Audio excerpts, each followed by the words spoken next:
ছোটবেলা থেকে কেন জানি ফল জিনিসটা ভালো লাগে না, জানি না কেন।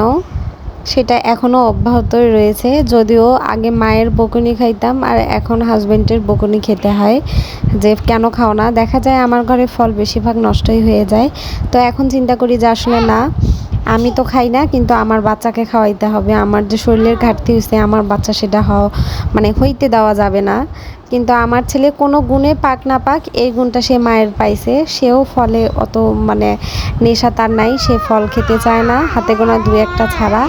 কলা আর মালটা একটু রস করে দিলে হয়তো খাবে, কিন্তু এই যে ড্রাগন ফল, আদার্স যে ফলগুলো আছে, আমি তাকে কোনোভাবেই খাওয়াইতে পারি না।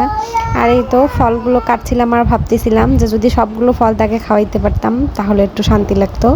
দেখবেন এই যে একবার মনে হয় এর আগে একটু দিছিলাম, সে গিলছে, বুঝতে পারছে এটা অন্য ফল, আর সে কোনোভাবেই নিচ্ছে না।